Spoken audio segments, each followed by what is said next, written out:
밝게 웃는 실버 세대, 챙겨보는 실버TV입니다. 최근에 기본소득에 대한 논의가 활발하게 진행되고 있습니다. 몇 년 전에 기본소득이 처음에 소개될 때만 해도 우리나라에 그렇게 큰 반응이 별로 없었던 걸로 저는 기억을 합니다. 그런데 기본재난금으로 촉발이 돼서 국민들의 반응이 기본 재난금에 대한 국민들의 반응이 좀 긍정적이다 보니까 역시 정치하시는 분들은 이 국민들의 반응에 굉장히 민감한 것 같아요. 그래서 정치하시는 분들이 너도 나도 기본소득에 대한 얘기, 말씀들을, 본인의 생각들을 하시고 계십니다. 그래서 그 중에 차기 대권 후보 주자들, 잠룡이라고 하죠. 그분들 중에서 4분 정도를 정해서 그분들이 말씀하시는 기본소득에 대한 생각과 각자의 차이점 등에 대해서 오늘은 비교 분석해 보려고 합니다. 가나다 순으로 말씀을 드릴 예정이어서 김부겸 전 의원, 그리고 김종인 대표, 그리고 이낙연 당대표, 그리고 맨 마지막으로 이재명 경기도지사 순으로 여러분들께 말씀드리도록 하겠습니다. 이 네 분의 생각이나 느낌, 의논거리에 대한 그 공정한 비교를 위해서 저는 검색을 아주 간단하게 했습니다. 네이버에서 각각 네 분의 이름과 기본소득만 넣어서 검색을 했고, 그리고 유튜브에서 같은 방식으로 검색을 간단히 했습니다. 그래서 주어진 자료를 갖고 오늘 영상을 준비하는 기본적인 파운데이션으로 삼았습니다. 그 점을 감안하시고 여러분들께서 오늘의 영상을 즐겨주십시오. 가장 먼저 김부겸 전 의원에 대해서 말씀드리죠. 이분은 이 기본소득에 대해서 다소 그 사회복지적인 생각을 갖고 계신 것 같아요. 그래서 매우 진보적 사회복지 사고를 유지하고 계시고 기본소득보다는 그러다 보니까 복지 강화에 더 주안점을 두고 계세요. 그래서 기본소득에는 진보적 버전, 보수적 버전이 있는데 기존의 복지를 줄이고 국가를 축소해서 그 재원으로 기본소득을 만들어서 사회보장 서비스를 시장에서 구매하도록 하는 것은 옳지 않다라고 말씀하고 계세요. 이게 사실은 신자유주의적 사고거든요. 국민에게 사회복지 서비스 이용자에게 그들의 자유권을 최대한 보장한다.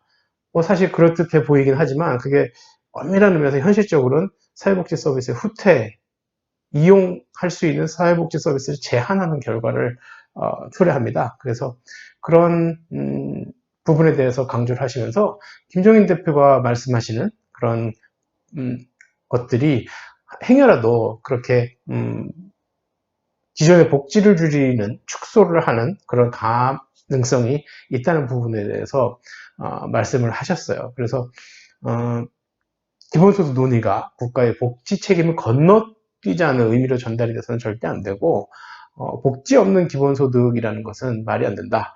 그러니까 사회복지 서비스는 사회복지 서비스이기 때문에 또 사회복지 서비스는 기본적으로 반드시 우리 사회가 구비해야 할 서비스이고 정책이기 때문에 그것이 먼저 선결된 다음에 기본소득을 논해도 늦지 않다라고 말씀하셨어요. 그래서 기본소득을 도입한 핀란드와 그런 스위스의 예를 언급을 하면서 두 나라의 경우는 사회안전망이 굉장히 튼튼하게 잘 되어 있기 때문에 기본소득 실험도 하고 또 기본소득에 대한 도전도 가능한 것이라고 얘기를 했습니다.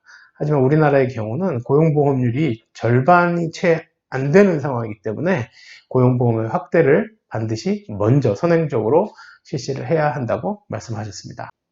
따라서 김부겸 전 의원은 재난기본소득이란 개념을 토대로 실현됐던 전국민 그 재난지원금을 예로 들면서 선 전국민 고용보험, 후 기본소득 논의를 주장하면서 마무리를 했습니다. 그 다음은 김종인 미래통합당 비대위원장의 그 기본소득에 대한 생각을 살펴보겠습니다. 이분이 정치권에 아주 가장 먼저 강하게 밀어붙였죠. 이 기본소득에 대한 필요성을. 그래서 다른 그 대권 주자들이 바짝 긴장을 하고 그에 따라서 그 기본소득에 대한 논의가 촉발이 되는 아주 좋다면 좋은 기회가 되었죠. 이분이 말씀하시는 것은 가장 중요한 건 먹고 싶은데 돈이 없기 때문에 뭘 먹을 수가 없다. 그럼 그 사람한테 무슨 자유가 있겠느냐. 그래서 그런 자유를 보장할 수 있는 가능성을 높여줘야 한다는 논리입니다.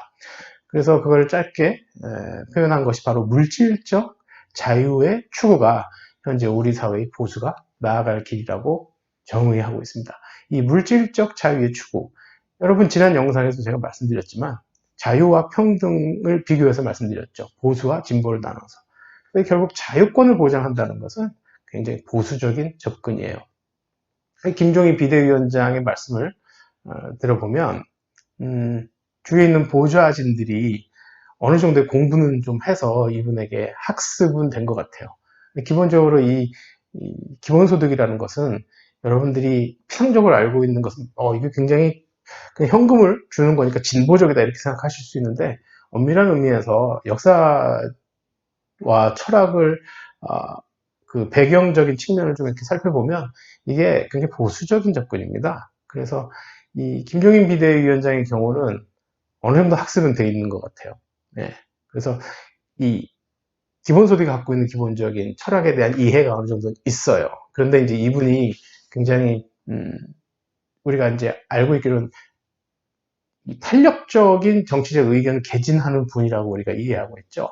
이 기본소득에 대해서 얘기를 했다가 하루 이틀 지난 다음에 당내나 주위에서 반대 의견들이 축 나오니까 뭐 전부 다 하는 게 아니라 뭐 노인이나 젊은 청년들처럼 시급히 서비스가 필요한 사람에게 먼저 지급을 제한할 수 있다는 식으로 또 수정된 본인의 의견을 말씀을 하셨어요. 그런 걸 보면 이분은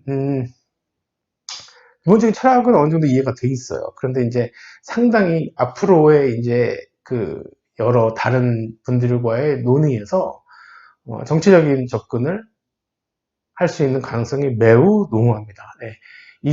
기본소득을 이슈화해서 본인이 선점한 것은 매우 유리한 고지를 점령했다고 생각하지만 추가적인 기본소득에 대한 본인의 생각이나 미래통합당의 전체적인 그 당의 입장과 잘 융화를 시키고 그에 따라서 꾸준히 업데이트하지 않는 이상 정치적인 공세에 그칠 확률이 매우 높습니다.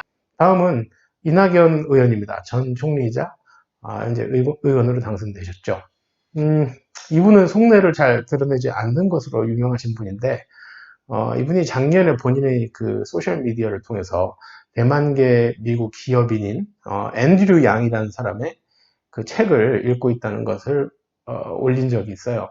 이 앤드류 양은 그 미국의 대권 도전을 하려다가 중간에 이제 포기를 한 사람인데 이분이 쓴 보통 사람들이 전쟁이라는 책을 숙독하고 있다고 지난 겨울에 본인의 소셜 미디어를 통해서 밝혔습니다.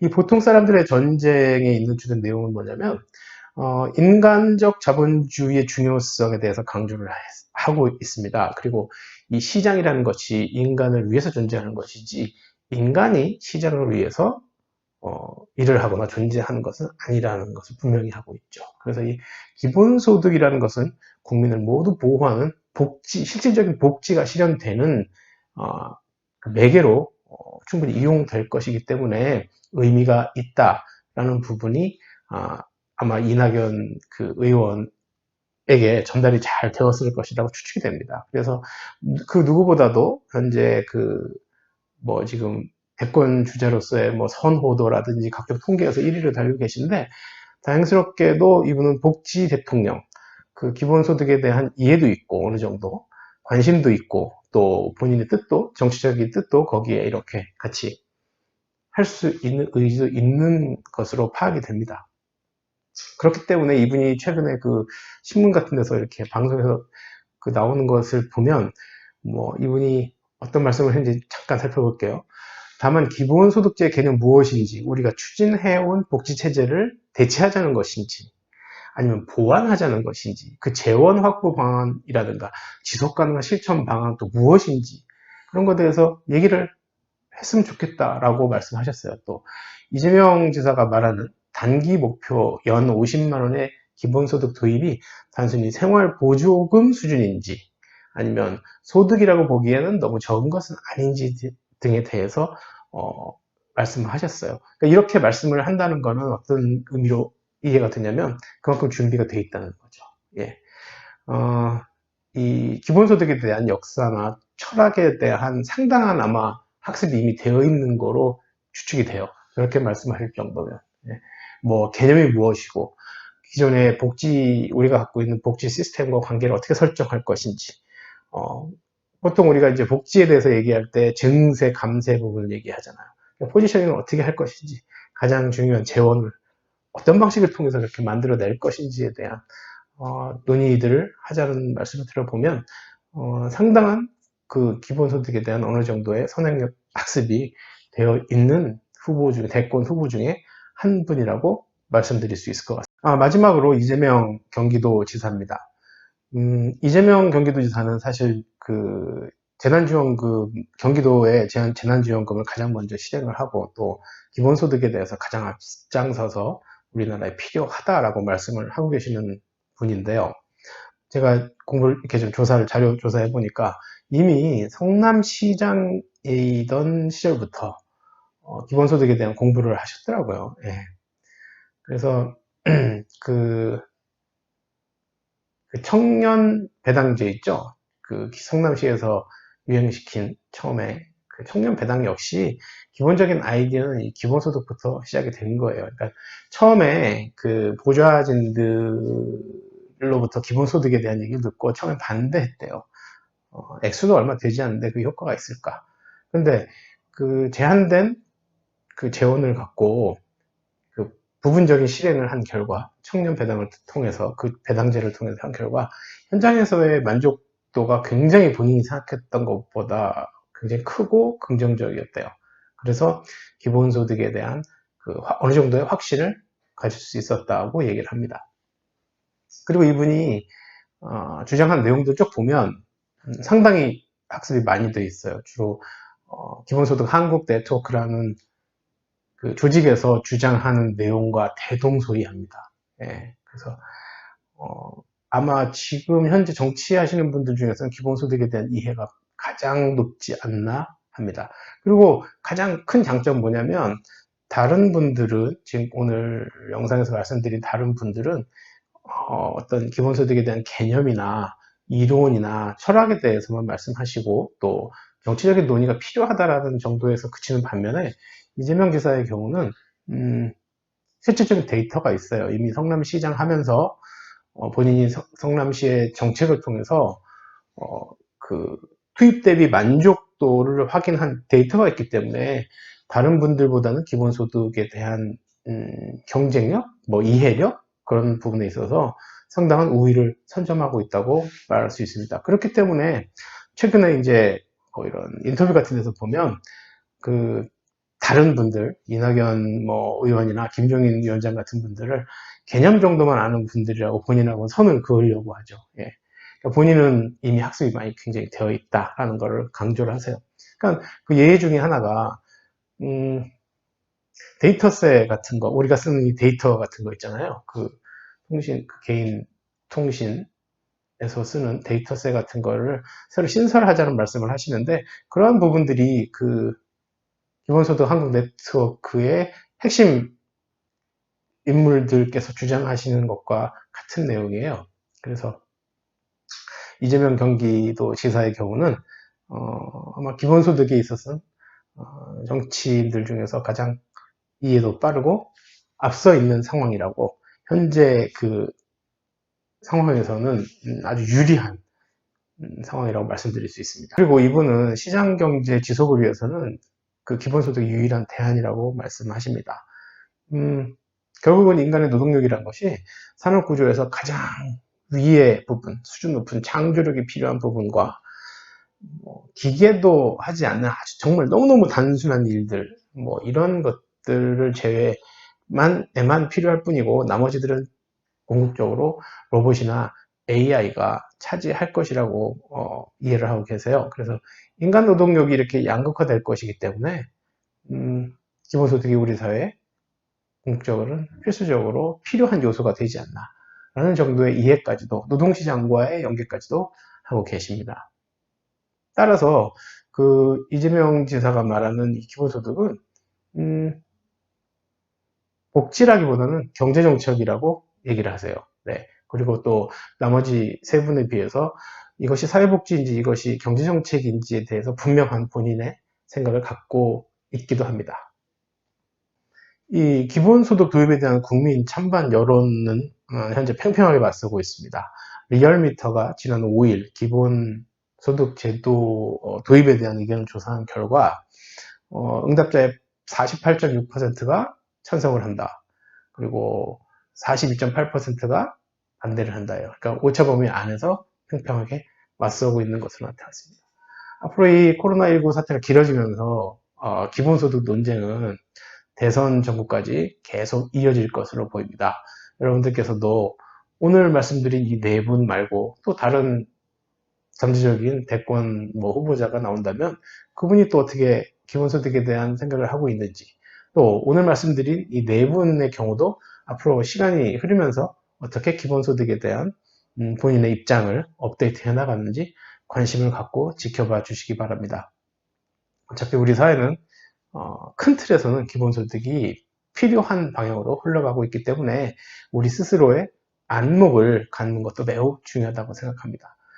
다음 영상에서는 우리 스스로의 안목을 갖는 데 도움이 될 만한 기본소득의 역사와 개념에 대해서 또 철학적 배경에 대해서 여러분들께 간단하게 소개해 드리겠습니다.